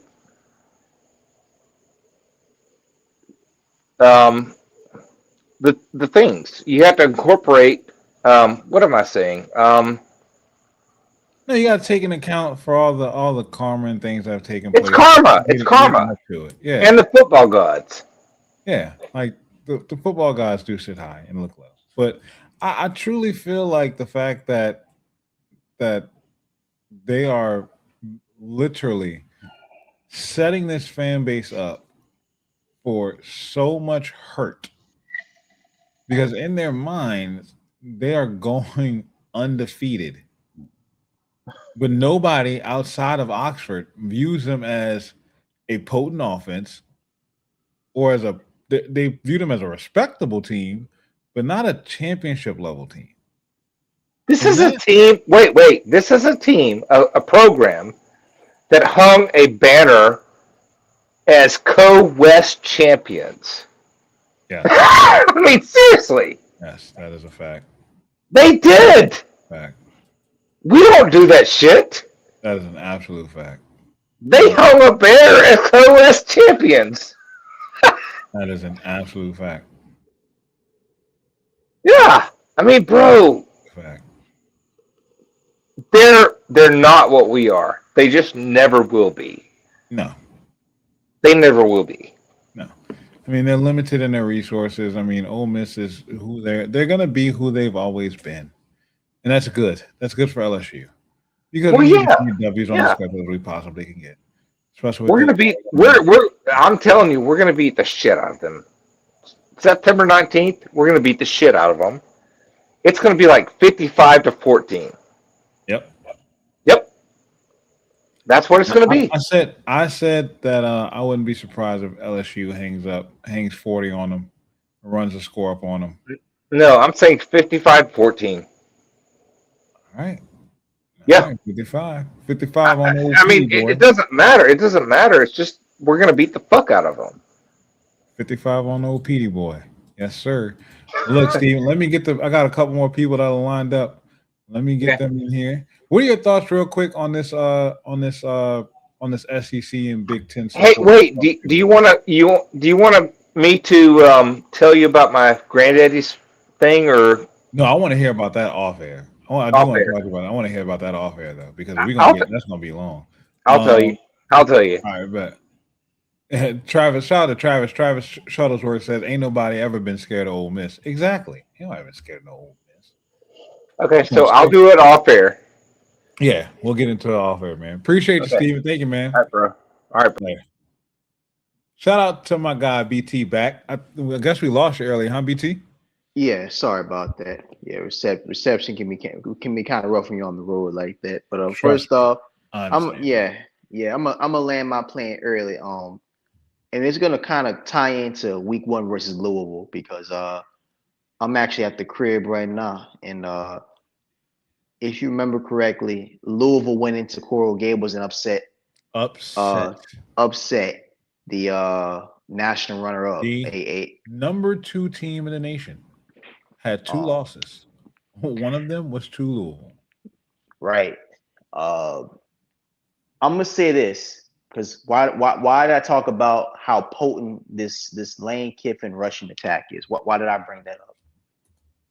You play ball, I play ball. Yep. To be able to run the football for 200 yards, especially in modern football where the rules have changed so much to where A, it's harder to run the ball, and B, just schematically speaking, you're kind of encouraged. Not like nowadays, it's difficult to be able to field an offense that's just able to run for that many yards. And like I mentioned to you before, shout out to my boy Hunt Palmer. Since 2019, Ole Miss has been the 5th best under Lane Kiffin. Ole Miss is the 5th best rushing attack in NCAA football. Only the service academies, the 3 service academies, Nevada. Yeah, the 3 service academies in Nevada average more rushing yards. Ole Miss is averaging 228, almost 230 a season, a game in the SEC. Why is that so important? Because, like I mentioned to you before, LSU outside of Jaden Daniels-Thoreau only averaging 109 rushing yards a game. Right. That was dead last in the SEC. I'm looking at my notes right now. It's bottom 5. That was bottom 5 in the FBS. Only 4 schools rushed for fewer yards than LSU has in this last 6. In the last 6 years, 4 schools have rushed for fewer yards than LSU have. All 4 of those schools have losing records. LSU is the only school in the FBS with a winning record, and they average less than 110 yards rushing a game. And but bringing that type of offense to Baton Rouge, knowing that we have so much untapped potential, especially in this running back room, especially knowing Lane Kiffin's history of running backs. You can go all the way back to Reggie Bush, Lindell White. You can go to Arian Foster. You can go to Darren McFadden, who was at Oakland. You can go to Derrick Henry, who was at Alabama. You can make the case very few people who've ever coached football have the running back resume of Lane Kiffin. Right. Why does that tie into week 1 versus Louisville? We're going to see just how much P. Golden and the remaining ain't much, but we're going to see how much the leftovers, not to call them leftovers, the people who remained in this Ole Miss staff, because we're going to see just how much of Lane and Charlie Weis rubbed off, because it's going to be hard to replicate 230 yards rushing a game. They averaged 200. Last year was their statistically worst season rushing as far as yards per game. Still have the SEC's leading rusher. Right. It's going to be interesting, especially week 1 against a defensive front that held Miami to 63 yards rushing. I want Ole Miss fans, and I want those who are of the ilk that the Trinidad Chambers, Kewan Lacey magic is as easy as putting a uniform on and going. I want them to understand week 1 is about as tough as the only thing. BT? And why do I go ahead? I didn't mean to cut you off. No, cut out for a second.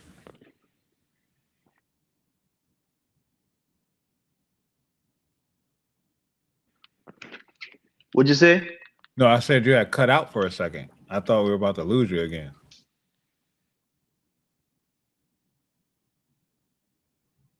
Uh-oh. You want to repeat that? I'm sorry. No, I said that you were cutting out. I thought we were losing you again. Say that one more time. I was saying that you were cutting out. I thought we were losing you again. And there it is. We lost him. I hope my guy Brett is still here. I want to address this real quick because you're right. I try to keep the show clean, but sometimes some foul language does slip in there. And that's part of the reason why I do the show late because of that. And I don't want kids to hear that language, but it does happen from time to time. So please forgive me, forgive us, excuse us. It does happen. It does happen, but not that often. So please forgive us. We're going to definitely try our best to keep it clean, so that way kids can enjoy the show along with you as well. So I just want to make sure that you do see and know that. But it does happen. I mean, we are grown adults. We are passionate about what we're passionate about, and sometimes cursing does take place. It does happen. So we apologize. We're going to try to do our best to keep it clean. We do hear that. Jay Addison says never get too low on the highs or on the lows for sure. And Brian Turner says, sorry about that connection poor. Catch y'all next week. No, absolutely, BT. It's okay. I do want you to know that next week we're going to pick up exactly where you left off. You were making some fantastic points. And I want to touch on that before I add the next caller in here. Piggybacking up off of Louisville. Louisville was 9-4 last season. They had 4 really one-score losses. Virginia 30-27 in overtime. Boston College 28-24. Virginia Tech 31-27. And Clemson 19-13. Like, those were some close games. Those were some close games. So keep in mind, like, what Ole Miss is literally going to. Like, this is what they're dealing with. And they beat Miami 24-21. Like, they're used to playing in tight games. They're not afraid of smoke at all. They're not afraid of smoke. So while they didn't play against a lot of ranked opponents, the ranked opponents that they did play last season, they went 1-1. They lost to Clemson, who was ranked at the time, 19-13. And then they beat Miami 24-21, who went on to play against Indiana in the national championship and could have won that game. So you're talking about a team that could have legitimately upset the national champion had Miami beat Indiana. This is who Ole Miss has to play in week 1. That's a dangerous team. And Jeff Brom is a really, really good coach. And now he has, don't forget, Jeff Brom is an offensive-minded coach. Pete Golding's replacing the offense. He ain't replacing that defense. So Jeff Brom got all offseason to scheme up the defense that gave up 38 points to Georgia in the Sugar Bowl. Beat Ole Misery can hope for is an upgrade at DC. Best Ole Misery can hope for is an upgrade at DC. I love calling them Ole Misery, Jay. Shout out to you, sir. Shout out to you. Ole Misery. Shout out to you. Stephen Young says we're going 21-1, 11-1 with the loss to Texas. And then Randy says, Unc says, come on, BT. We're looking forward to you for next week. And it was strong. That was definitely a strong call, BT, both times that you were there. Thank you, Brett. I truly appreciate it, man. Thank you so much. And like you say, go Tigers. Do me a favor, Brett, if you haven't. Make sure you hit the like. Make sure you hit the subscribe button. And please tell your friends and family who support the Tigers to come join us over here, man. We like to have fun and get everybody included. This is an inclusive family, inclusive community we're trying to build over here supporting the Tigers. And like Bayou Rat says, hit that like button. Hit that like button. Hit that like button. What's going on, Austin? Thank you for jumping in, man. About DUI. Hold on, I did. You know what it is, bro. I need to fix my damn camera. Go ahead. The Ole Miss equivalent of LSU's said he thinks DUI is the next Kirby Smart. Sorry, but neither of these people deserve to be addressed by name. That's crazy. Man, look, Stevie Young, we love you, bro. Thank get you you more so juices. much, man. Go. That shout out, Ed. Like that was Kirby Smart. Maybe Bro, an inebriated comparing Kirby Smart. dude. I don't have to like Pete because we went to the same high school. That's funny. That's funny. That's Bro, funny. that's nuts. That's nuts. I mean, comparing Kirby Smart and Pete, I think people want to do that just because he spoke so well at SEC Media Days. But talking nice and talking pretty don't make you a good football coach.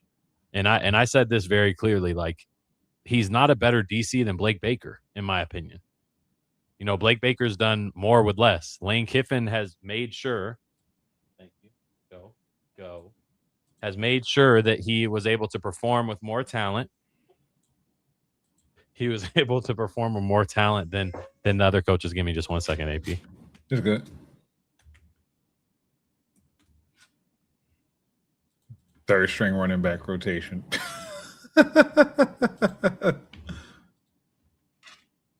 Sorry, bro. But yeah, and I mean, what are you gonna do when you're the head coach of a football team and you look back and you don't know who called a timeout? What are you gonna do then?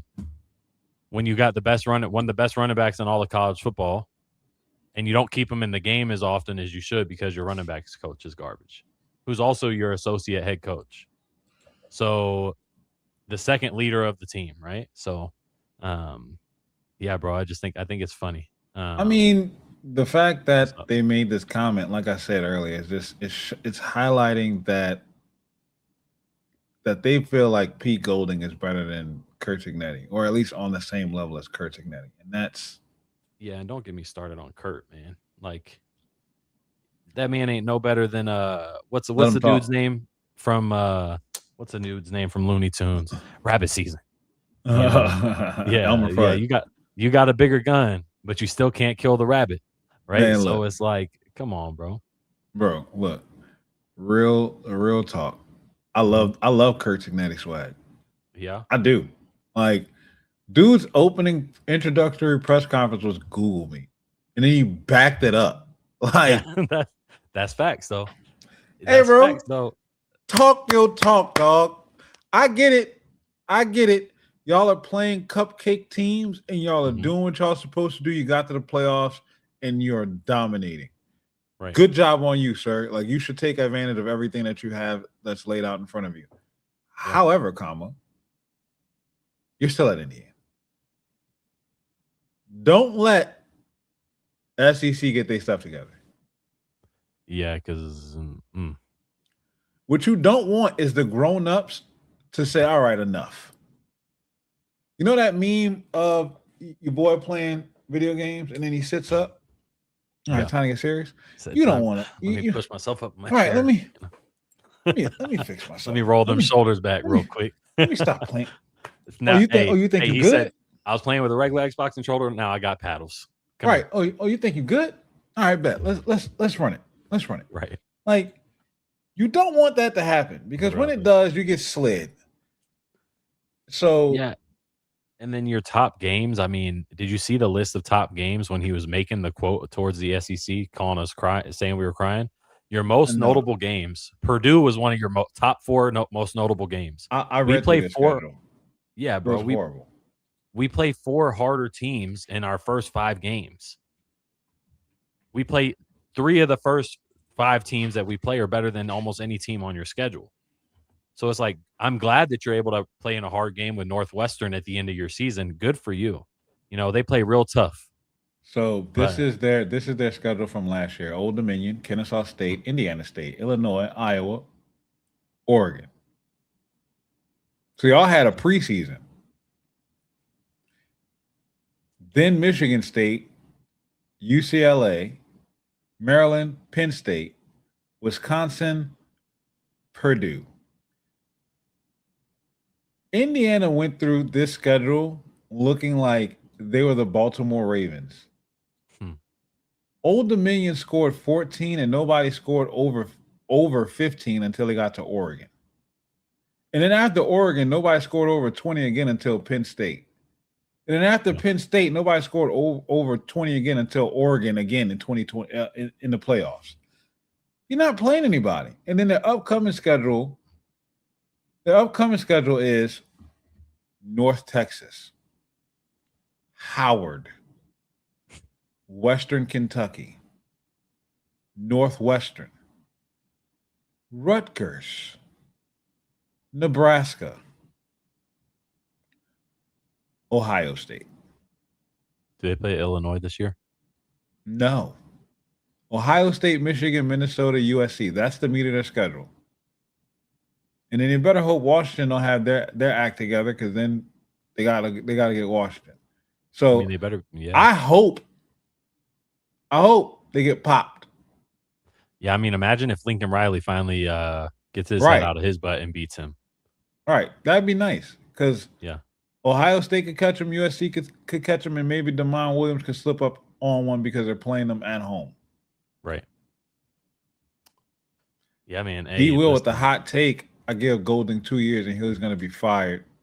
you know, I love it. I agree with that actually. We're not losing to Texas 10-2, losing to Auburn and Arkansas. I can see that. I hope not Auburn, though. I hope Yeah, not Auburn. man. Poverty program talking about Ole Miss missed out on Summerall. Yes. And Jay adds Pete was an interim coach upgrade to head coach when Ole Miss couldn't get a bigger name. That was a panic hire. Ohio State beat the F out of them. I love him, Steven.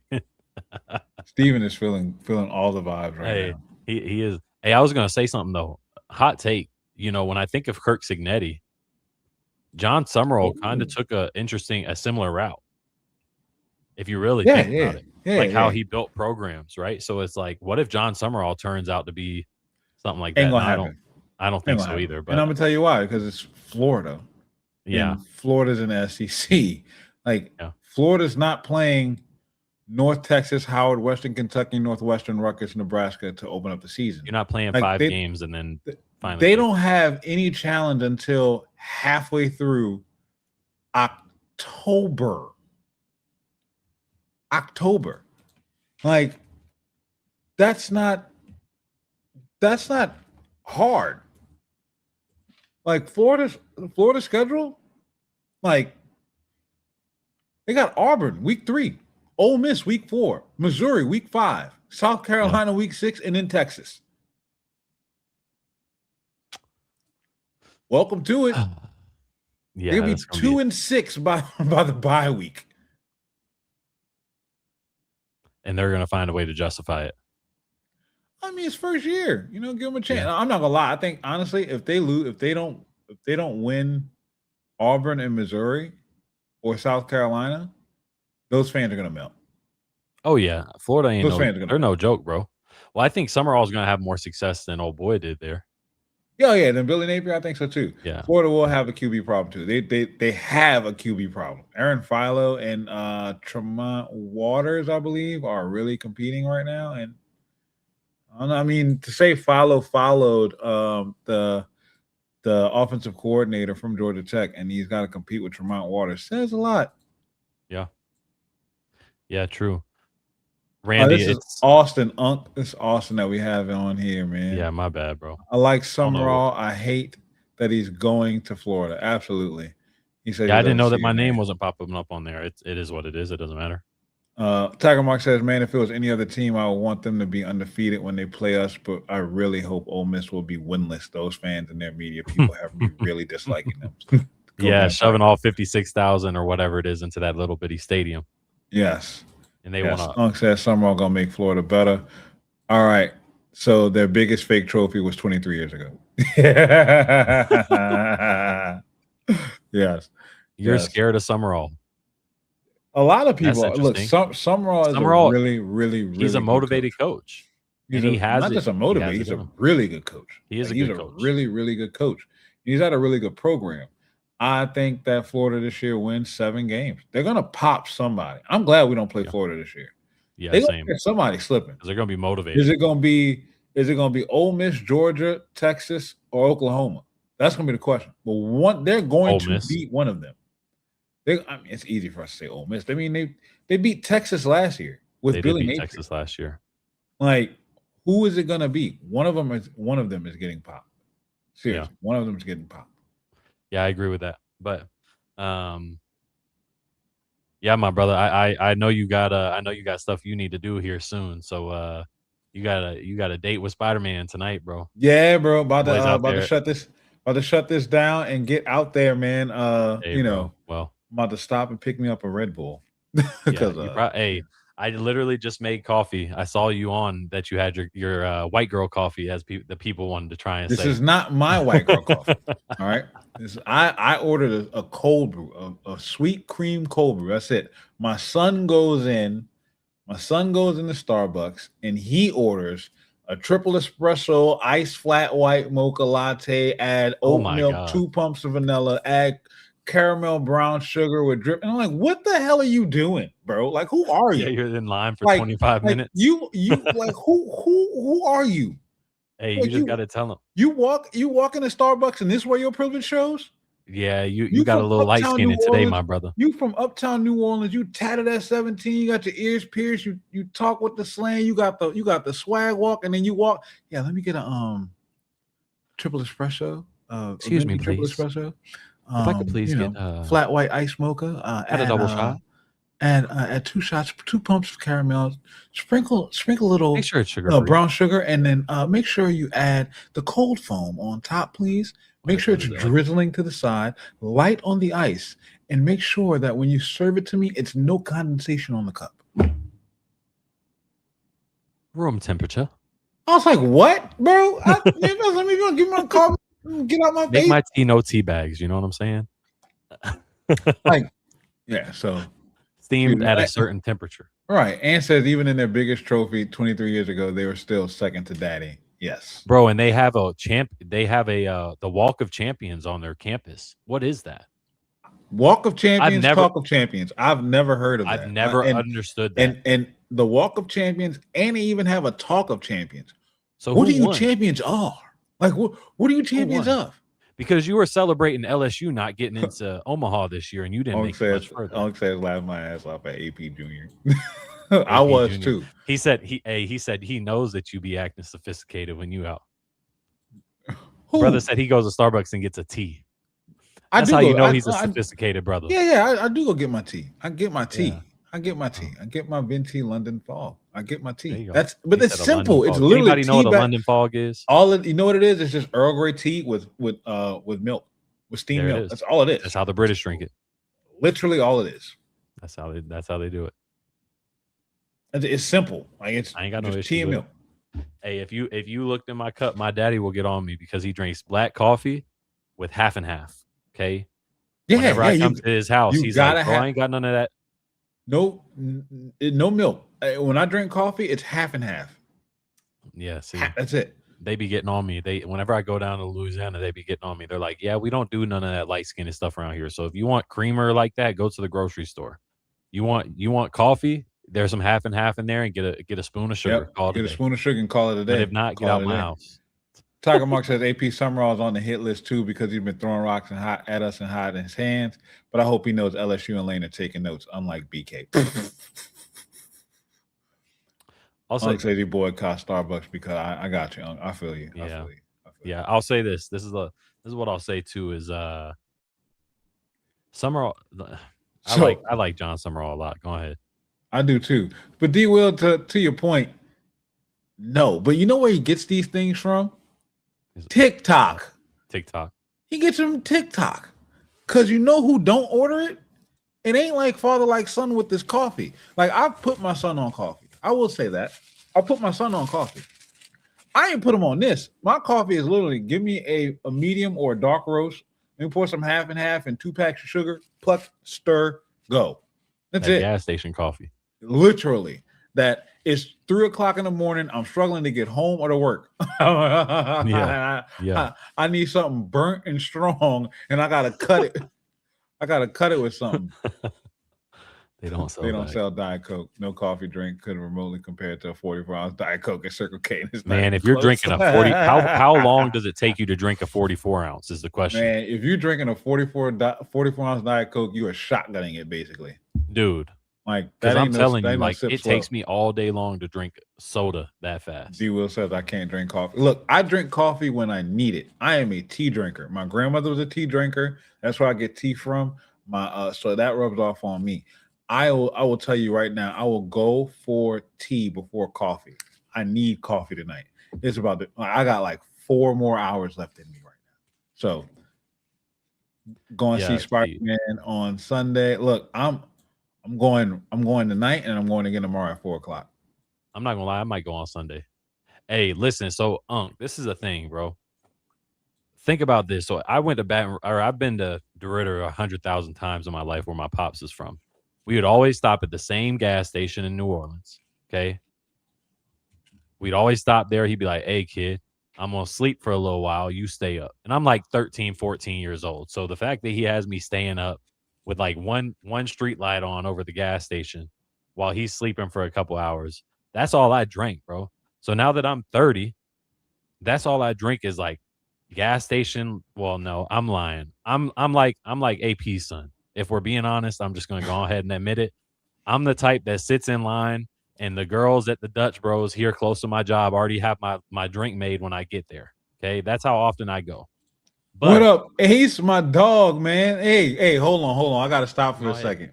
Shout out to my dog, Ace, on Facebook. If y'all know, Ace is the father of my guy, Ace Bowles Jr., captain number 7 for the state champion Edna Carr Cougars, also who's balling out right now at Alabama State. Shout out to my dog, Ace. Thank you for jumping in, bro, to our random end of the night conversation.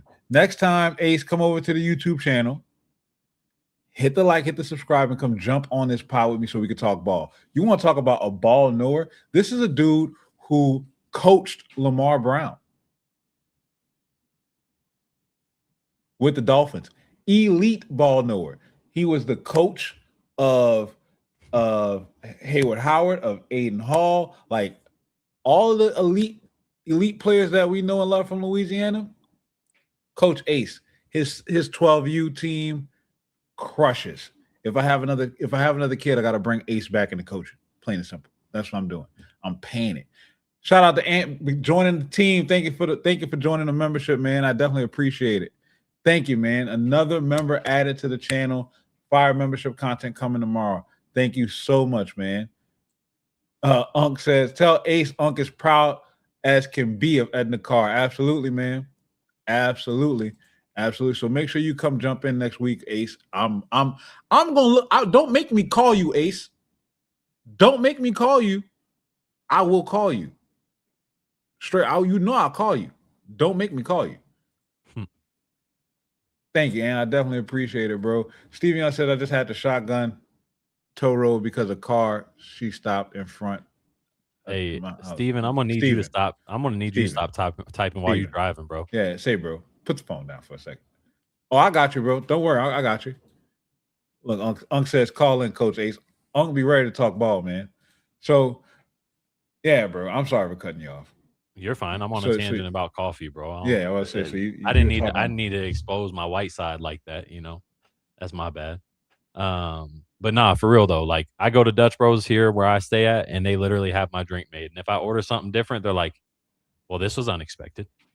And usually it's some long order, like the white mocha that I used to get. Literally, my order from Starbucks when I worked at Target, it was a white mocha, shaken. Right. So nobody goes to Starbucks and asks for a white mocha shaken.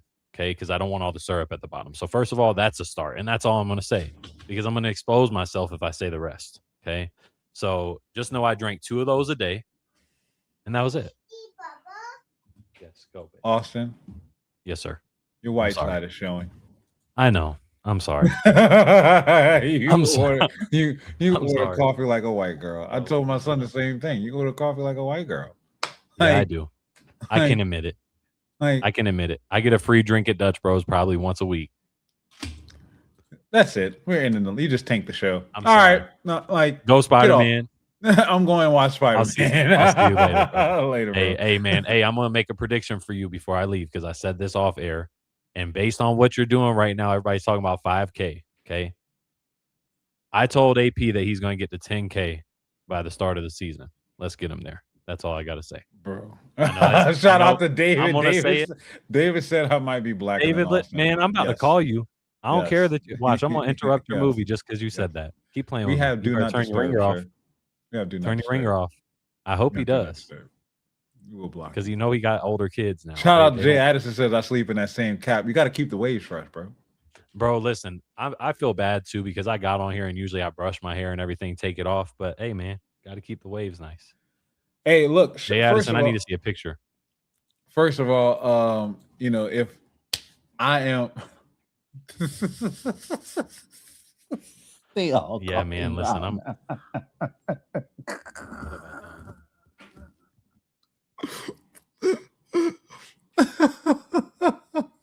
the whole show done got derailed. Listen, man, it's all my fault. And Steve Young says the FBI's out there. All right, we got to wrap this up, man. I'm going to see Spider-Man. All right, later. Look, I want to tell y'all, man, thank y'all so much, bro. The fact that we're this close to 5K already is absolutely outstanding. Like, I'm floored. I'm not going to get emotional again, but I'm not going to get greedy and say I want 10K by the start of the season. If it happens, let's get there. I'm focused on getting the 5. Let's get the 5K. I saw it earlier. Unk says 5K by next week. I want 5K before September 5th. That's what I want. Once we cross 5K, we'll set the next threshold for goals. But what I want more than anything else is I want for you guys to keep enjoying the content. That is it. I want to keep providing y'all with a different perspective on LSU football and LSU athletics as a whole. And I want to keep making the show that's enjoyable for everybody to be a part of. I want to give you guys something different.